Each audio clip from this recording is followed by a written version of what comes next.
Imagine you're in a room with 3 light switches, each controlling a different light bulb in the next room. You can only enter the next room once. How do you figure out which switch controls which bulb? Picture this. You're standing in a room, a simple room with nothing but 3 light switches on the wall. Each one of these switches is connected to a light bulb in the next room. A room you can't see into. Not just yet anyway. Here's the twist. You can only walk into that room once, and once only. Now the million-dollar question. How do you determine which switch controls which light bulb? It's a puzzle, isn't it? A puzzle that might seem impossible at first glance. It demands more than a simple guess. It's a riddle that requires a dash of logic, a sprinkle of reasoning, and perhaps a little bit of that math magic you've been honing. Stumped? Don't worry, the answer isn't as complicated as you might think. Stick around to find out. You might have thought about turning on all the switches or perhaps flipping them on and off, but there's a simpler way. Picture this. You're standing outside a room with 3 switches. Inside the room is a lamp, and each switch corresponds to it, but you don't know which one. You can manipulate the switches as much as you want, but once you enter the room, you must know which switch operates the lamp. Sounds tricky, right? Well, let's unravel this conundrum. Instead of flipping all the switches or turning them on and off in a hasty manner, let's take a more methodical approach. First, turn on one switch and let it be for a few minutes. This step is crucial, so don't rush. Patience is your ally here. After letting the first switch on for a considerable amount of time, turn it off. Now proceed to turn on another switch. With these steps complete, it's time for the moment of truth.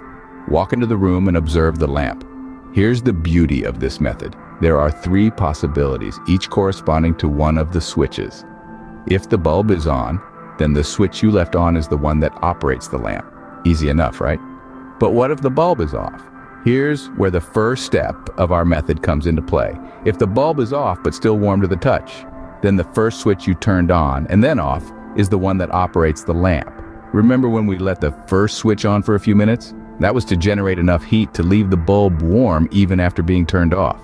Finally, if the bulb is off and cool, then the switch you never touched is the one that operates the lamp. It's the only one left after all. Simple, isn't it? Now let's move on to another intriguing math magic. Ever wonder how magicians guess your number correctly every single time? They use a little bit of math magic. The classic number guessing trick. It's a staple in the magician's repertoire, and it always seems to leave audiences astounded. But what if I told you that this trick, like many others, is not reliant on psychic powers or telepathy, but rather on simple mathematics? Here's how it works. The magician asks you to pick a number, any number. It could be as simple as 1 or as complex as 999. Once you've chosen your number, they'll instruct you to add a certain amount to it. Let's say, for the sake of this example, they tell you to add 20. Now you've got your original number plus 20.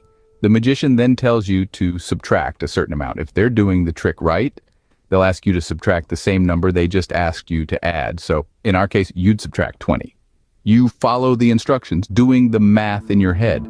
Add 20, subtract 20. It seems like there's no way they could know what your number is now, right? But here's the catch. No matter what number you started with, adding and then subtracting the same amount will always lead you right back to your original number. So when the magician confidently announces your number, it's not because they've read your mind or used some sort of secret code. It's because they've used simple math to guide you back to your starting point. It's a deceptively simple trick, but it's one that always impresses. And it's a great example of how math isn't just about equations and textbooks. It's about patterns and relationships, and when you understand those, you can create a little magic of your own. Surprised? Math can be quite magical when you know the tricks. Here's another trick that will blow your mind. Can you guess the sum of any 3 numbers I pick? Allow me to introduce you to a neat mathematical trick, one that will surely have your friends and family scratching their heads, trying to figure out your wizardry. Let's set the scene. You're with a friend and you challenge them to a simple game. You ask them to pick any 3 numbers. They can be as big or as small as they want. There are no restrictions. For the sake of this example, let's say they pick 1, 2, and 3. Now here's where the magic happens. Without letting your friends see, write down a number on a piece of paper.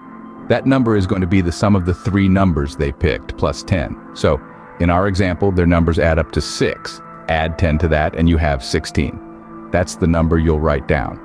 Next, ask your friend to add up the 3 numbers they picked. In our case, 1 plus 2 plus 3 equals 6. Now hand them this piece of paper you wrote on earlier and ask them to add that number to their sum. They'll add your 16 to their 6, and the result will be 22. Here's the trick. No matter what three numbers they pick, the result will always be 20 more than the sum of their numbers. So in our case, the sum of their numbers was 6. Add 20 to that, and you have 26, which is exactly what they got when they added your number to their sum. So why does this work? It's simple. When you add 10 to the sum of their numbers, and then add that to the sum of their numbers again, you're essentially adding the sum of their numbers plus 20. And that's why the result is always 20 more than the sum of their numbers. Isn't math magical? Now for our final trick. Ever been amazed by a magician who seems to read your mind? Here's how they do it using a simple math trick. Picture this. You're presented with 4 playing cards, just a random quartet from the deck. The magician asks you to select one and commit it to memory. Got it? Good. Now the cards are shuffled right in front of your eyes, no hidden moves, no sleight of hand. Then like a mind reader, the magician reveals the exact card you picked. Sounds impossible, right?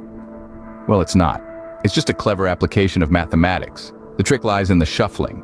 The magician might seem like they're mixing the cards in a haphazard manner, but there's a method to their madness.